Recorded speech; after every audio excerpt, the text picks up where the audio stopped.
We're reading about pretty much how to furnish a minimalist apartment as per Henry David Thoreau in Walden. It's a current issue, current affairs. It's about a current issue. My furniture, part of which I made myself, and the rent cost me nothing, of which I have not rendered an account, consisted of a bed, a table, a chair, a desk. Sorry, a bed, a table, a desk, 3 chairs. 3 chairs. A looking glass 3 inches in diameter. A pair of tongs and anti-irons. That's for like in the fire, dear. A kettle, a skillet, and a frying pan. A dipper. A wash bowl. 2 knives and forks. Do we have more than 2 knives and forks? 3 plates. 1 cup. Only 1 cup, 1 spoon. A jug for oil. Skillet is just like a frying pan. A jug for oil, a jug for molasses, and a jag pan to lamp. Do we have a simple reading lamp? And we have oil. We have too many things, probably. We don't have to have exactly these things, but we could have an appropriate amount. Just get rid of the ugly stuff and keep the good. None is so poor that he need sit on a pumpkin. People like chairs still, even though in hardcore minimalist apartments they don't have chairs or desks or beds.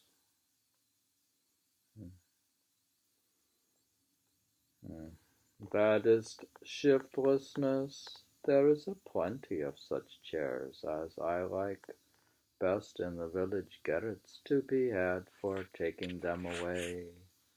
Furniture, thank God. I can sit and I can stand without the aid of a furniture warehouse. What man but a philosopher would not be ashamed to see his furniture packed in a cart and going up country exposed to the light of heaven and the eyes of men, a beggarly account of empty boxes? That is Spaulding's furniture. I could never tell from inspecting such a load whether it belonged to the so-called rich man or a poor one. The owner always seemed poverty-stricken. Do you think owners of a lot of furniture are poverty-stricken, or they become poverty-stricken after they buy it? Indeed, the more you have of such things, the poorer you are. Each load looks as if it contained the contents of a dozen shanties, and if one shanty is poor, this is a dozen times as poor. Pray, for what do we move ever but to get rid of our furniture, our XVA? At last to go from this world to another newly furnished, and leave this to be burned. It is the same as if all these traps were buckled to a man's belt, and he could not move over the rough country where our lines are cast without dragging his trap. He was a lucky fox that left his tail in the trap. The muskrat will gnaw his third leg off to be free. What price should we pay to be free?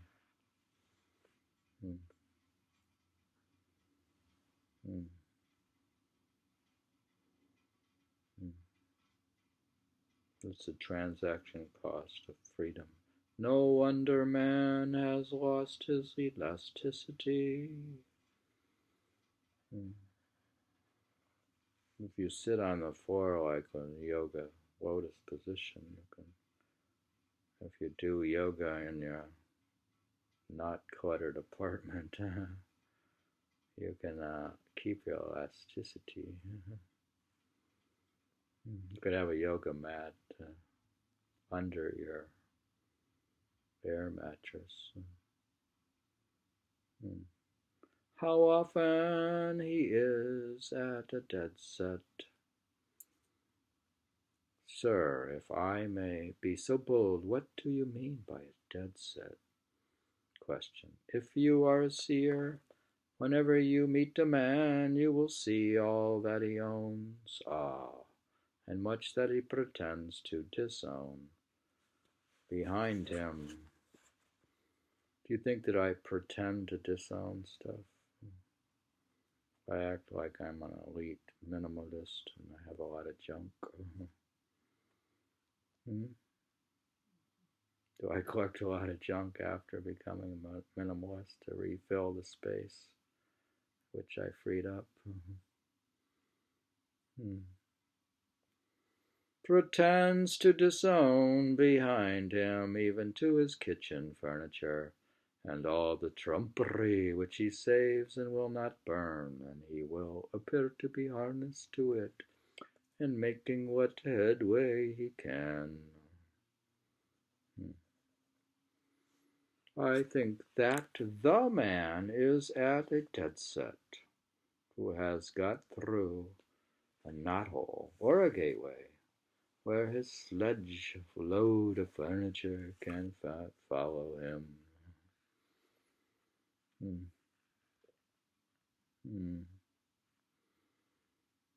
What furniture do I have? I could use my piano as a desk. You see, I could have the piano, electric piano, and then close it, and then that could be my desk. That would work, wouldn't it? Desk and chair. Could have a piano bench. Then the piano bench is your table. So you could have an empty apartment with just a piano.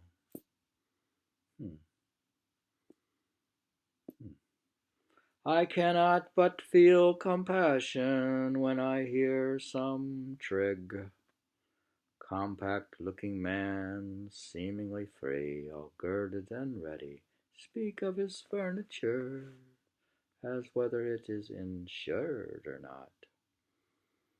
Did we insure everything? But what shall I do with my furniture? My gay butterflies entangled in a spider's web, then, even those who seem for a long while not to have any. If you inquire more narrowly, you will find have some stored in somebody's barn. Why are there so many storage spaces around? Where do you see all over the place more storage space? And it goes up and up, and as the rent goes up, the storage spaces increase and increase. The rent goes up and up and up, and the rent on the storage spaces go up. I look upon England today as an old gentleman who is traveling with a great deal of baggage, trumpery, which has accumulated from long housekeeping, which he has not the courage to burn. Great trunk, little trunk, bandbox, and bundle. Throw away the first three at least. You could have a bundle. It would surpass the powers of a well man nowadays to take up his bed and walk. He's into this thing with overnight hiking, I guess. Hmm. I should certainly advise a sick one to lay down his bed and run. When I have met an immigrant tottering under a bundle which contained his all, looking like an enormous wen which had grown out of the nape of his neck, I have pitied him, not because that was his all, but because he had all that to carry. Yeah. They have a major business now in making the lightness of your pack. All the Instagrammers, they compete to have the minimalist weight of their pack. But you have to spend a lot. The more and more lighter your pack gets, the more expensive it is. If I have got to drag my trap, I will take care that it be a light one, and do not nip me in a vital part. But perchance it would be wisest never to put one's paw into it. I would observe, by the way, that it costs me nothing for curtains, for I have no gazers. He doesn't put up a curtain there. No gazers to shut out but the sun and moon, and I am willing that they should look in. The moon will not sour milk nor taint meat of mine, nor will the sun injure my furniture or fade my carpet. And if he is sometimes too warm a friend, I find it still better economy to retreat behind some curtain which nature has provided than to add a single item to the details of housekeeping. He's against blinds and curtains. A lady once offered me a mat, but as I had no room to spare within the house, nor time to spare within or without to shake it, I declined it. He doesn't buy like rugs and then replace the rug after it gets a stain. He's against rugs. Preferring to wipe my feet on the sod before my door, it is best to avoid the beginnings of evil. Not long since I was present at the auction of a deacon's effects for his life had not been ineffectual. Quote, the evil that men do lives after them.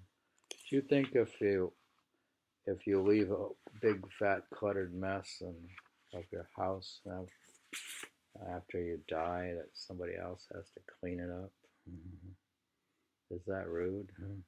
As usual, a great proportion was trumpery, which had begun to accumulate in his father's day. Among the rest was a dried tapeworm, and now, after laying half a century in his garret and other dust holes, these things were not burned. Instead of a bonfire of purifying destruction of them, there was an auction, or increasing of them. The neighbors eagerly collected to view them, and bought them all, and carefully transported them to their garrets and dust holes to lie there, till their estates are settled, when they will start again. When a man dies, he kicks the dust.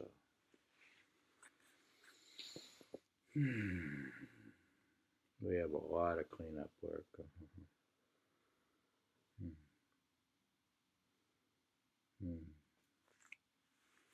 We should clean it up. The customs of some savage nations might perchance be profitably imitated by us, for they are at least go through the semblance of casting their slough annually. They have the idea of the thing, whether they have the reality or not. It would not be well if we were to celebrate such a brusque or feast of first fruits, as Bartram describes to have been the custom of the Moose Classe Indians.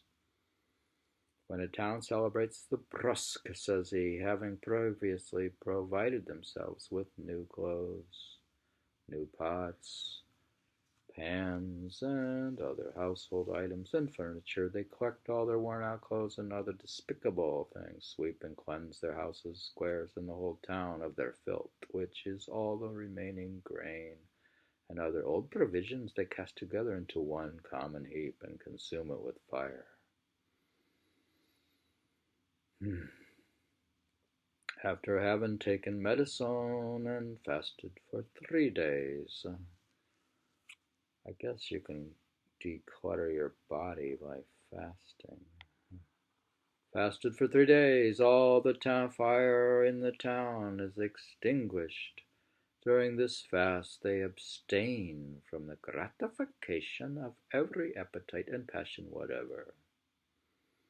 A general amnesty is proclaimed. All malefactors may return to their town. They could all fast together, I guess. And on the 4th morning, the high priest, by rubbing dry wood together, produces new fire in the public square, from whence every habitation in the town is supplied with a new and pure flame. What is this story about? He said Indians. They then feast on the new corn and fruits and dance and sing for 3 days, and the 4 following days they receive visits and rejoice with the friends from neighboring towns who have in this manner purified and prepared themselves. In my other book on contemplation, they say just the imagination is the beginning of contemplation. So you can imagine these Indians doing this stuff, according to Richard St. Vicar. You can imagine purification. You could even imagine decluttering. You could imagine cleaning your house. It's the beginning of contemplation. The Mexicans also practiced a similar purification at the end of every 52 years. Goodness. Only 52. In the belief that it was time for the world to come to an end. 52 years. I thought it was 2012 was the end. Wasn't the world supposed to end in 2012? Why didn't it end? Why did that? The Mexicans said so. Don't you remember that? They messed up their calculations. I have scarcely heard of a truer sacrament, that is, as the dictionary defines it. Every 52 years they do cleaning. Cleaning, that's not very frequent, is it? Well, maybe near the end of their life. Well, you could do cleaning as if your own life is ending, because you don't know when it's ending. That's what we do. Or have you cleaned up your mess and published your memoirs? Did you publish your biography and all your art books and all your poetry books and cleaned up your files and converted your slides to digital and put them up into the cloud of unknown space, in the cloud of unknown artists, up into the cloud. Mine's up into the cloud of unknown writers. I have scarcely heard of a truer sacrament, that is, as the dictionary defines it, outward and visible sign of an inward and spiritual grace. It's actually very spiritual to do these things. That's what the whole point is.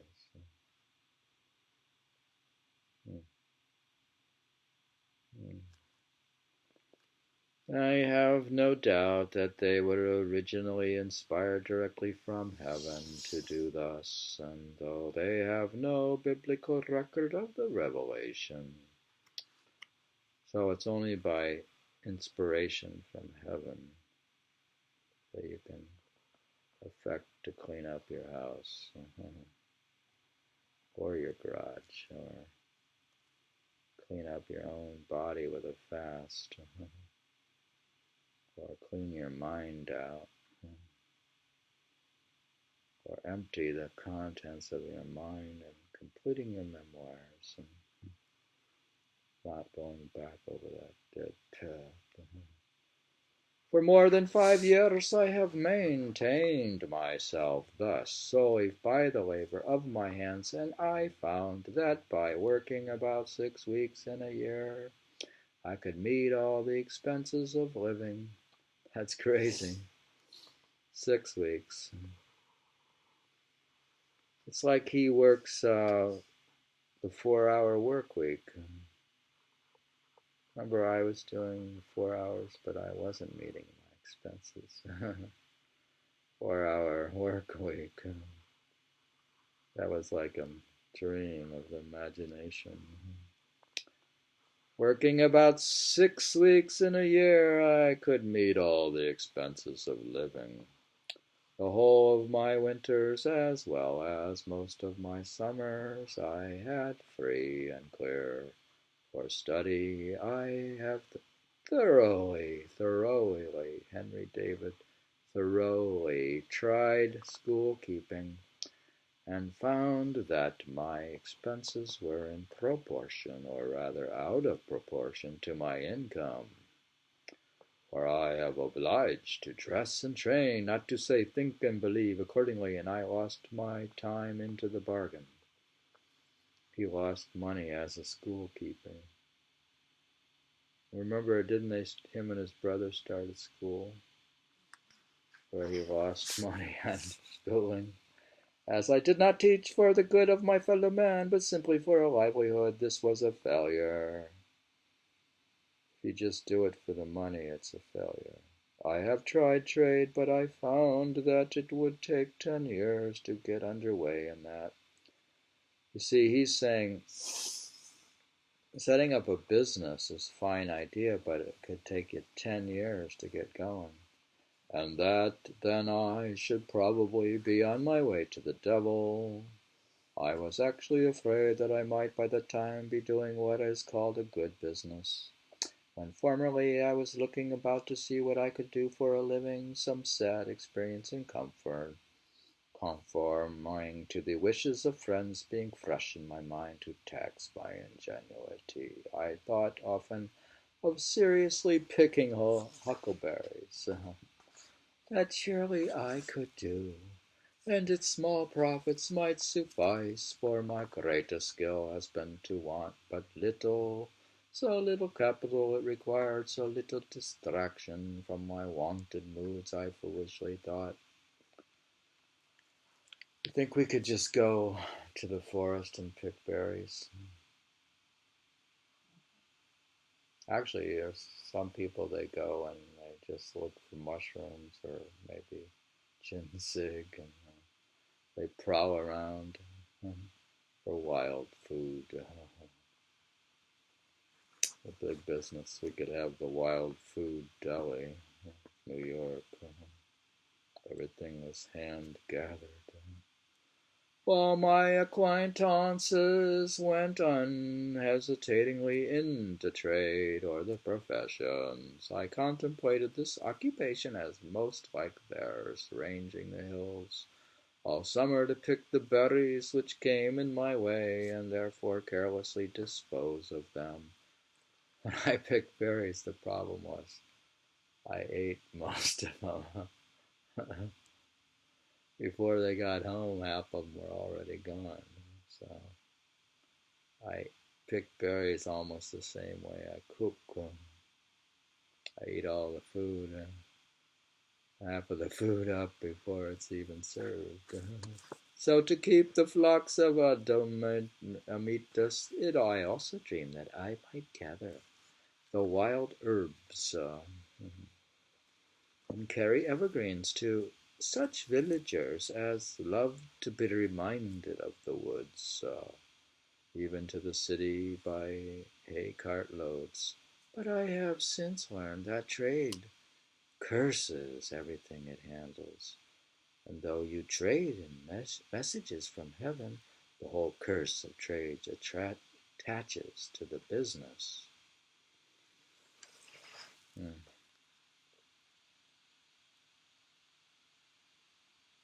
As I preferred some things to others, and especially valued my freedom, I could fare hard and yet succeed well. I did not wish to spend my time in earning rich carpets or other fine furniture, or delicate cookery, or a house in the Grecian or the Gothic style just yet. If there was any of whom it is no interruption to acquire these things, and you know how to use them, and when hard, I relinquish them the pursuit. Some are industrious, and appear to love labor for its own sake, or perhaps because it keeps them out of worse mischief. Do you think that people in their long hours of work keeps them out of trouble? They could get into a lot of mischief if they weren't working. They should work long hours to stay out of trouble. If they could create up a cycle where they spend a lot and then work a lot, they spend all their money and then have to work more, and they'll stay out of trouble in the vicious cycle of just working. To such I have at present nothing to say. Those who would not know what to do with more leisure than they now enjoy. See, some people, they don't know what to do with leisure. They retire, but they have no hobbies. So they don't know what to do. They don't like golf. They don't play tennis. And they're not reading books. They don't even have an interest in travel. What to do with more leisure than they now enjoy, I might advise to work twice as hard as they do. Work till they pay for themselves and get the free papers. For myself, I found that the occupation of a day laborer was the most independent of any, especially as it required only 30 or 40 days in a year to support one. The laborer's day ends with the going down of the sun, and he is then free to devote himself to his chosen pursuit, independent of his labor. But his employer, who speculates from month to month, has no respite from one end of the year to the other. It's interesting, sometimes business owners really are chained to their business more than their employee. In short, I am convinced, both by faith and experience, that to maintain oneself on this earth is not a hardship but a pastime, if we will live simply and wisely, as the pursuits of the simpler nations are still the sports of the more artificial. It is not necessary that a man should earn his living by the sweat of his brow unless he sweats easier than I do. One young man of my acquaintance who has inherited some acres told me that he thought he should live as I did if he had the means. You have to be already wealthy in the mind, like Thoreau. You have to be wealthy to live simple, or else have to be wise. If he had the means, I would not have anyone adopt my mode of living on any account, for besides that, before he has fairly learned it, I may have found out another for myself. I desire that there may be as many different persons in this world as possible, but I would have each one be very careful to find out and pursue his own way, and not his father's or his mother's or his neighbor's instead. Do you think each kid should follow his own path, or should he follow in the footsteps of his father?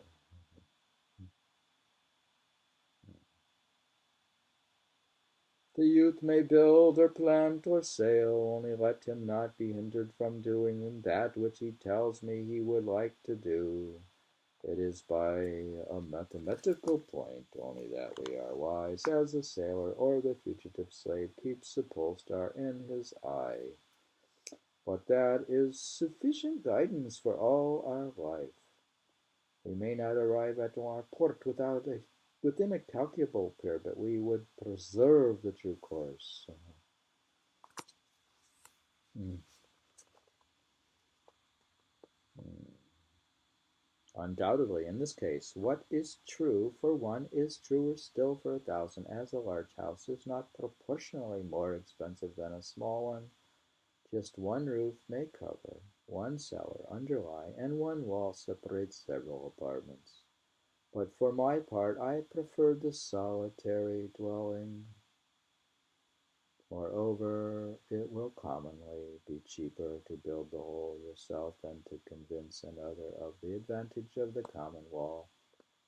And when you have done this, the common partition to be much cheaper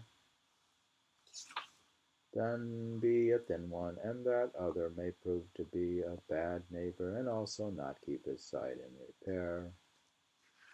He's saying by the time you've negotiated with somebody else, you could have done it yourself.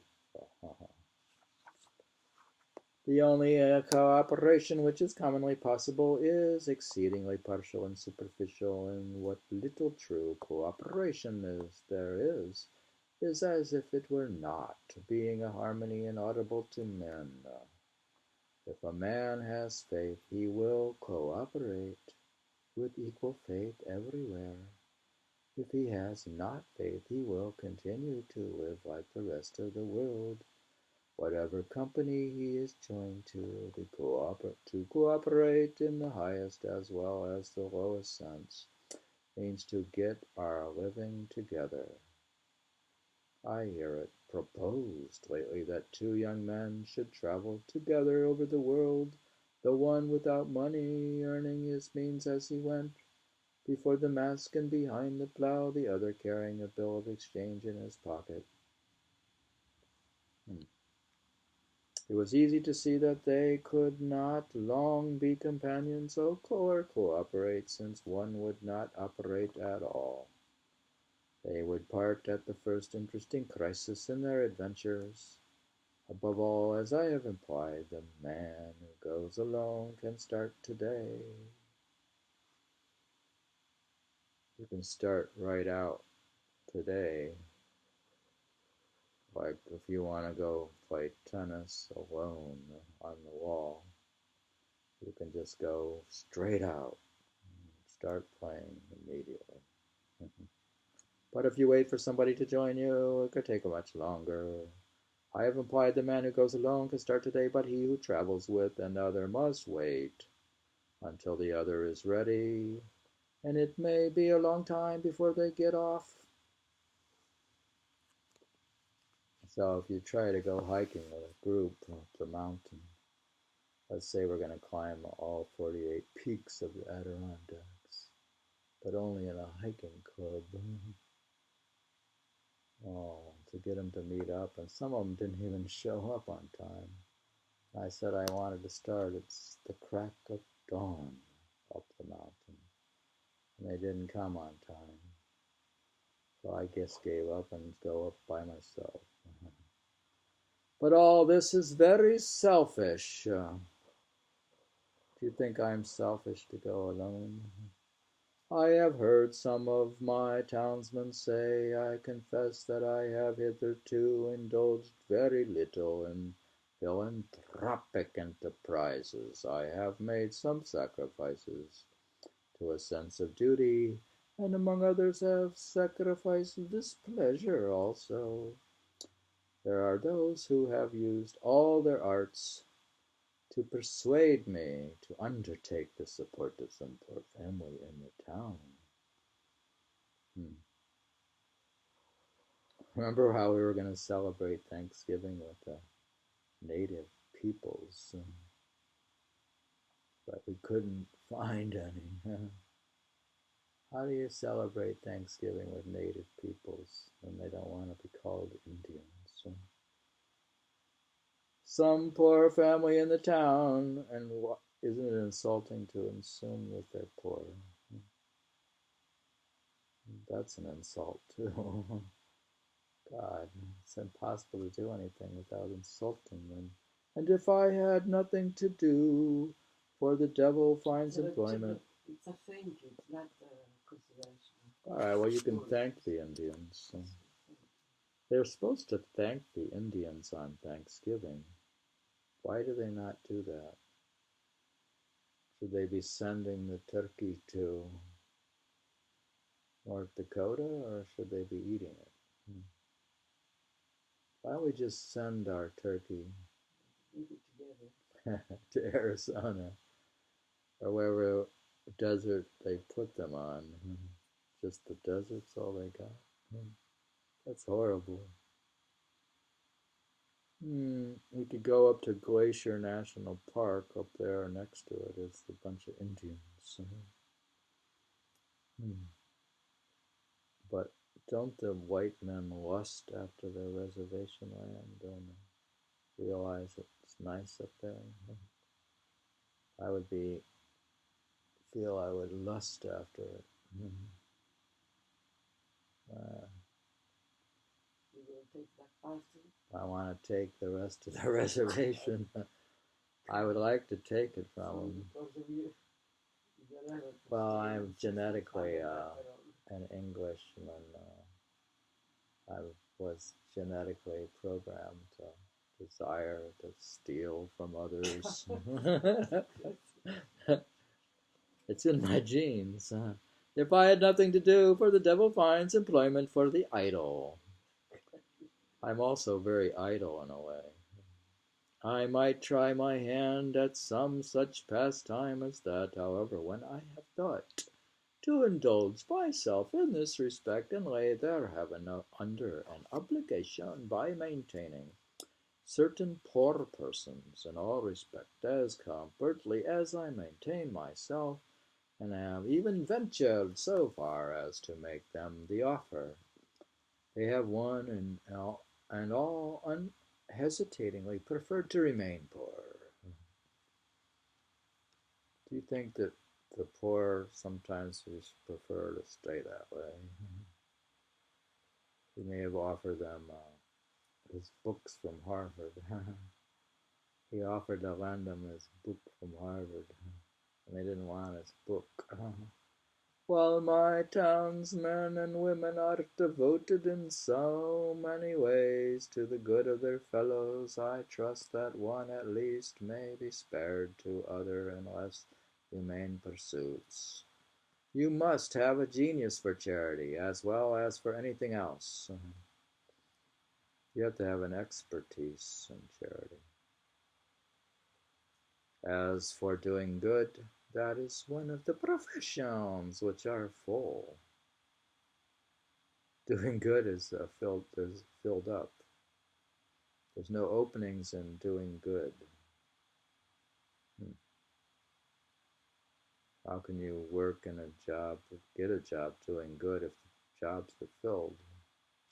Moreover, I have tried it fairly, and strange as it may seem, and satisfied that it does not agree with my constitution.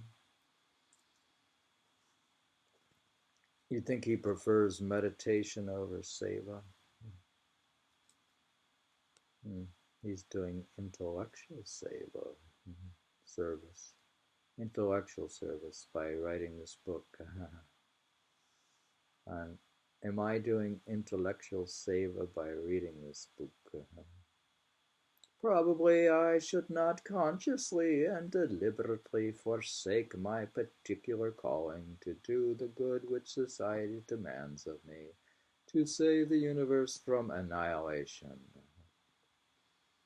We could actually save the planet from annihilation by emphasizing Thoreau's conservation and ecology and his love of nature, of trees.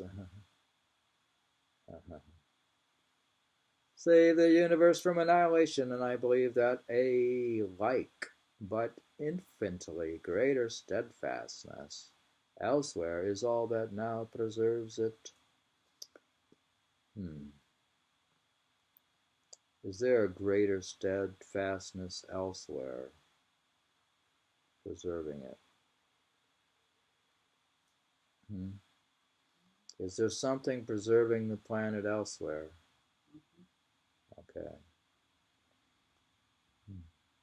But I would not stand between any man and his genius, and to him who does this work, which I decline with his whole heart and soul and life, I would say, persevere, even if the world call it doing evil, as it is most likely they will. Do you think it's evil for him to take up Plato and all this classic stuff and not just strictly stay with the Bible? I am far from supposing that my case is a particular one. No doubt many of my readers would make a similar defense at doing something I will not engage, that my neighbor should pronounce it good. I do not hesitate to say that I should be a capital fellow to hire, but what that is, it is for my employer to find out. What good I do in the common sense of that word must be aside from my main path, and for the most part wholly unintended. What's his main path? The path to truth or something? Men say practically, begin where you are, and such as you are, without aiming mainly to become on more worth, and with kindness aforethought to go about doing good. Should we just start doing good now, or should we wait till we're more worthy?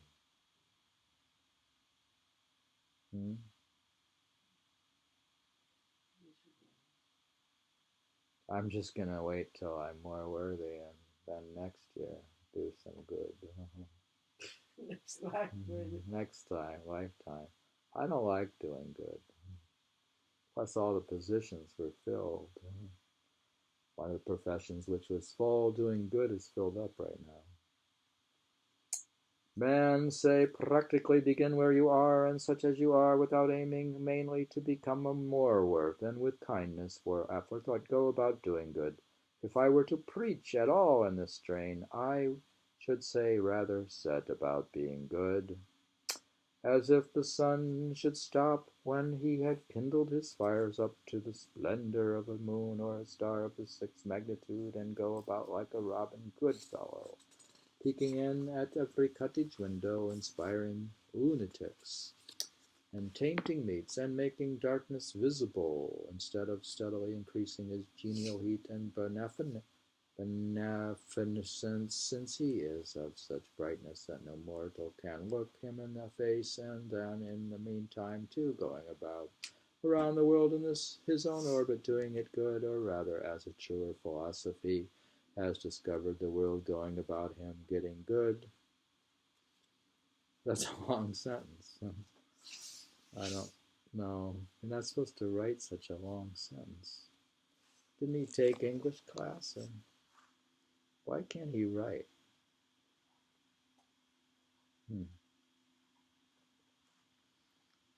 Why can't Thoreau write? I thought he was a highly educated Harvard man. He doesn't know how to read it. I don't know how to read it. He knows how to write, but I don't know how to read it. When Phaeton, are you going to make coffee? Do you know how to make good coffee? Are you going to put butter in it, or cream, or salt? But Thoreau didn't need salt. When Phaeton, wishing to prove his heavenly birth by his beneficence, had the sun's chariot but one day, and drove off out of the beaten track, he burned several blocks of houses in the lower streets of heaven, and scorched the surface of the earth, and dried up every spring, and made the great desert of Sierra. till at length Jupiter hurled him headlong to the earth, and with a thunderbolt, and the sun, through grief at his death, did not shine for a year. Dear, how do you explain that? The Greek gods messed up and created the Sahara Desert. How can you explain the Greek gods? Why? Somebody needs to explain them. I don't understand them. There is no odor so bad as that which arises from goodness tainted. It is human. It is divine carrion. If I knew for a certainty that a man was coming to my house with the conscious design of doing me good, I should run for my life as from that dry and parsing wind of the African deserts called the Simone, which fills the mouth and nose and ears and eyes with dust till you are suffocated, for fear that I should get some of his good done to me, some of his virus mingled with my blood. No, in this case I would rather suffer evil the natural way. A man is not a good man to me because he will feed me if I should be starving, or warm me if I should be freezing, or pull me out of a ditch if I should ever fall into one.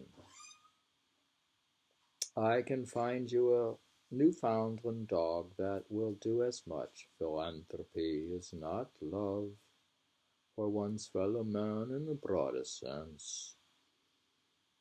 Howard was no doubt an exceedingly kind and worthy man in his way, and has his reward, but comparatively speaking, what are 100 Howards to us if their philanthropy do not help us in our best estate, when we are most worthy to be helped?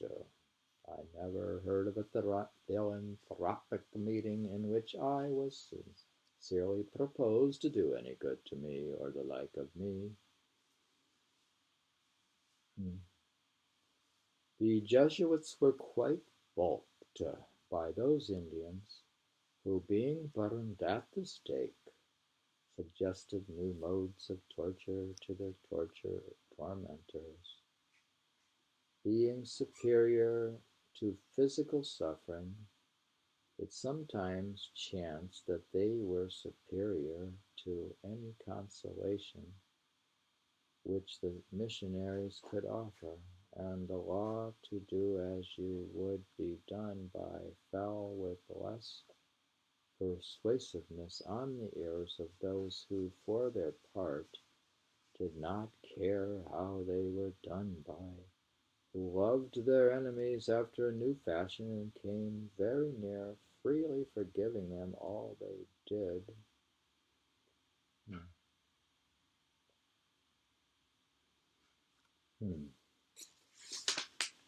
Can't believe how long the economy is. To be sure that you give the poor the aid they most need, though it be your example which leaves them far behind. If you give money, spend yourself with it, and do not merely abandon it to them. You make curious mistakes sometimes. Often the poor man is not so cold and hungry as he is dirty and ragged and gross. It is partly his taste and not merely his misfortune. If you give him money, you will perhaps buy more eggs with it.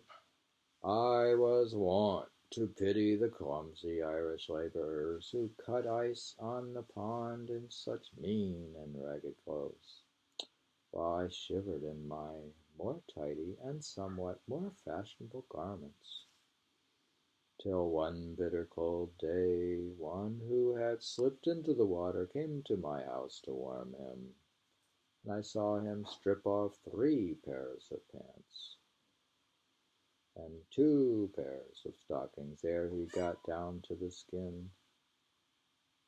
Though they were dirty and ragged enough, it is true, and that he could afford to refuse the extra garments which I offered him. He had so many intra ones. The stocking was the very thing he needed. His ducking. Then I began to pity myself. I saw that it would be a greater charity to bestow on him a flannel shirt than a whole slop shop on him.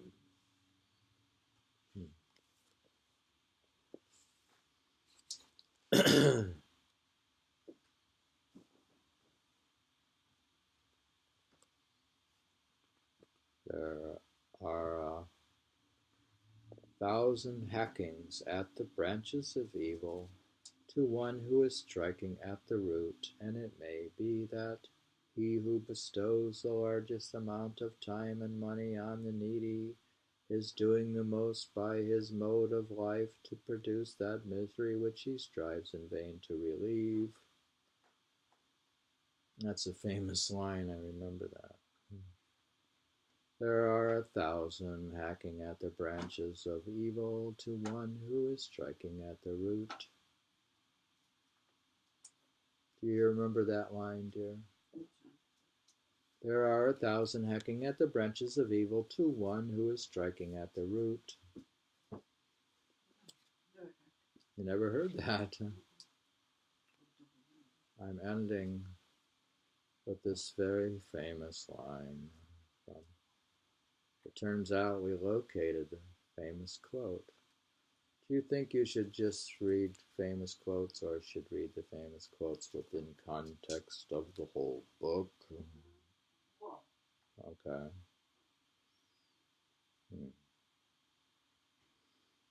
I was stopping at that point in Walden, reading an economy, an economist trying to become an economist, a minimalistic, transcendental economist who has decluttered his house from the start. We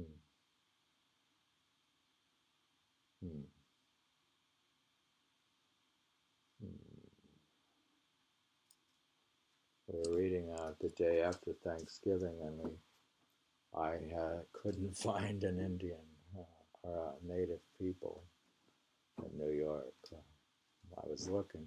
If you know of any, for next year I want to celebrate Thanksgiving. We're going to give Thanksgiving to you. We thank you for what? For giving us the entire United States.